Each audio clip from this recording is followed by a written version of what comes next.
All right, welcome back from the AM News. You're still watching Africa's Finest Breakfast Show, Global Morning on Global Television. And it's now time for us to look at the big stories making the rounds in Nigeria's national dailies. We'll be looking at all the very big stories and give you very, very balanced analysis and insight towards all corners of every story you're going to see this morning. And one man who is charged with that responsibility is one of Nigeria's finest journalists, veteran journalist for that matter, who also was the producer of a popular program, Kakaki, the African Voice on AIT. He's no other person but Sunday Ayemi. Always a pleasure to have him in the studios. Good morning, sir. Thank you so much. Let's look at the big stories that are making the rounds. We begin with the Nigerian Tribune is first for review. We've got very loud headlines there. One of them says, outrage as death toll in Plateau reaches 160 and 221 houses burned. Outrage as death toll in Plateau reaches 160, 221 houses burned is the headline story. Very disturbing story there. 15 killed, 17 injured in Osun, Lagos, Ibadan, Kaduna, Abuja highway accident. Very, very sad stories there. 15 killed, 70 injured in Osun, Lagos, Ibadan, and Kaduna, Abuja highway accident is the headline story there. We also have other headlines. CBN investigator again summons Lemo, 2 others over Union Bank acquisition.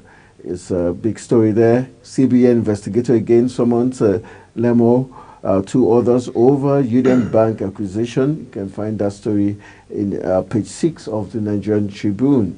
Kuka to Tinubu, Nigerians fast losing hope in your renewed hope agenda. Is the big story there. Kuka to Tinubu is the kicker. Nigerians fast losing hope in your renewed hope agenda. You find that story only in page 5 of the Nigerian Tribune. 2023 polls and the taming of PDP's shrew. Page 17 is where you find that headline. We've got Senate resumes plenary on Saturday to pass 2024 budget. Senate resumes plenary on Saturday to pass 2024 budget is the headline story there.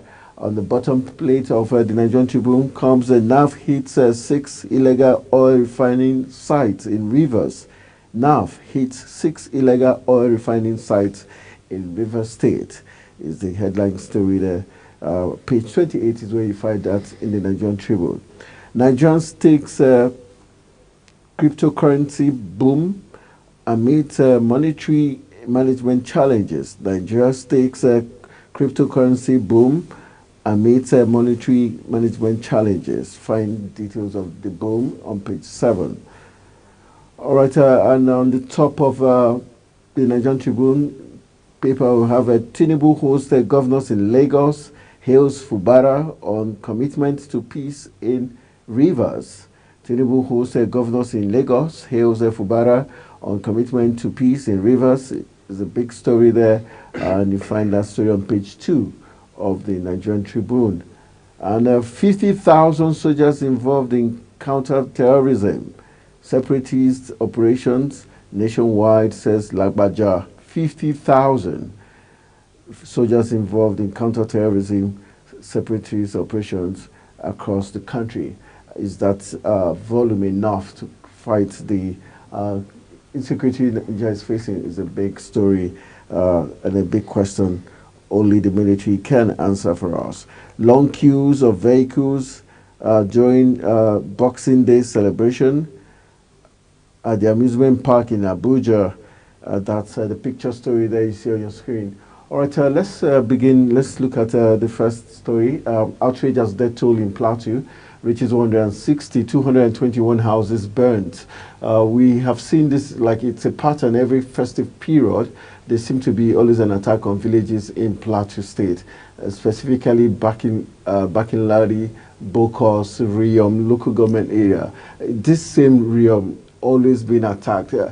Is this a deliberate attempt to, cause havoc for the people of Plateau? And is there connivance with the security outfits? Because they seem not always respond. Honestly, it's a very, very sad commentary here. That Plateau, for instance, that used to be very peaceful. In those days, I remember very well that during the Yuletide season, if you don't visit Plateau, you have not visited anyway. But now it has been reduced to a killing field. And the government has not been able to put up security apparatus in place to check this thing. During every Easter, the same thing. I remember last Easter, similar incident happened. For goodness sake, why, for instance, will you be taking arms against unarmed civilians? Against unarmed civilians? It's unheard of anyway. Before we used to hear about Southern Kaduna, but it has reduced now in Southern Kaduna. There is some element of peace over there now. It has now changed to Plateau. Please, government in power should be able to nip this on the bud and make sure that every security apparatus is being put on their toes to check the menace of this. Looking at the number of people that were killed, 166, and 2 local government areas, is it safe to say that there's a connivance somewhere? Because this couldn't have happened in 10 minutes or 20 minutes. And where were the security operatives when they alerted? Why couldn't they respond as quick as possible? That's what they couldn't catch one. Not even one person was caught. Terrorist. Not even one person. So can we say this is deliberate? It's a very coordinated arrangement. It's coordinated because it couldn't have happened like that without anybody. Them security too, there must be an accomplice among them. They cannot say, not even the police is aware of this. It's very unfortunate. Very, very unfortunate. They should be able to let them go deep down. Like, well, I like what the president has said, that none of these persons involved in this attack will go scot-free. Is he not just saying that for the camera? We heard him say the same thing for Tudunbiri. He has given the charge to the military and other security persons to go after the killers. And I want to believe him and take him for his words that whatever he said now, he really meant every letter of it. That we have to give him. Okay, for the police, state police, and even the vigilante and other groups that in Plateau State, what does this mean in terms of intelligence sharing? That nobody had a feeling of it, and even when it was happening, nobody could respond to it. Intelligence sharing, if it's only when you have the information as is privileged to you, that you know exactly what is going to happen. And when it was happening, no, we didn't hear that there was a fight back. There was the military. There was no. That's why I said there could have been a connivance with those concerned, because today we have phones. Yeah. You can quickly make call, take WhatsApp messages. And there were gunshots. And there were gunshots. Didn't they hear the gunshots? And it couldn't have happened within 1 minute. It's over time. So there is a connivance. And 2 local governments. In 2 local governments with over 100 houses razed down and several other people killed. My friend, it's unfortunate. It's unfortunate. There is an insider effect on this. It couldn't have happened just like that. Very sad commentary there. All right, let's look at other stories. Sad stories enough. All right, CBN investigators now inviting Lemo and 2 others as regards Union Bank acquisition and other stories from Jim Obaze's report. What does this mean to our financial sector? And do you think the culprits will truly be brought to book? Because over the weekend we had lots of people already denying the fact that they were not involved. We had Boss Mustafa and co saying they didn't know anything about all this that has played out. If this had happened in other climes, I would have beat my chest to say we are going to see the result of it. But as far as Nigeria is concerned, we are only hearing and reading on the newspapers. After that, everything is gone down. You won't hear anything again. The other day, Emefiele was released from detention, where he had been over some months now. And let me tell you, that matter has begun to die now. Take my words for it. That matter is dying now. we have not heard about this journey again. Today is Emefiele. It's Lemo investigating others over acquisition of Union Bank and Keystone Bank. Who are the owners of these banks? Let them probe further. You will see that even Lemo himself or whoever the investigators are, by the time they are being compromised, you won't hear anything about this matter again. It's gone. And that's how... Just like the old black situation. Of course. That's how it's gone, and it will be gone like that. Nobody will hear anything again. And you start asking questions. Why have we forgotten about this matter? And nobody is there to talk to you again.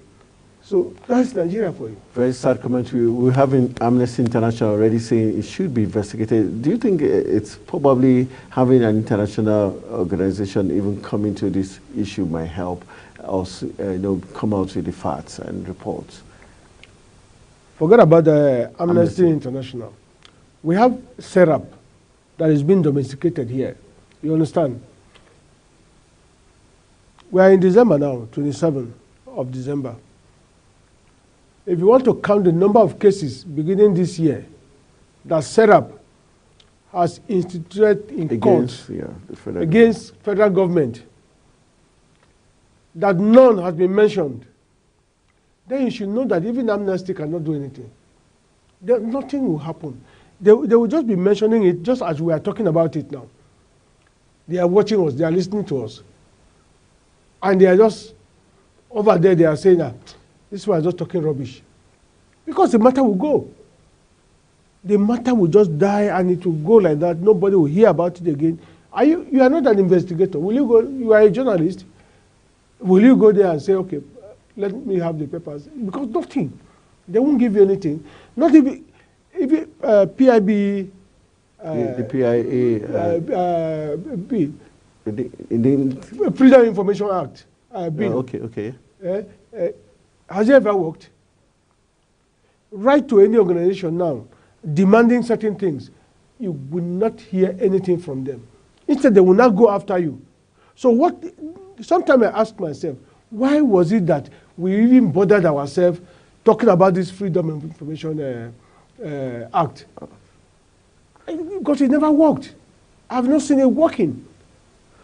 Oh, very sad. Okay, let's look at other issues playing out. We've got 50,000 soldiers across Nigeria fighting this Boko Haram insurgency. And are we being serious, or we're just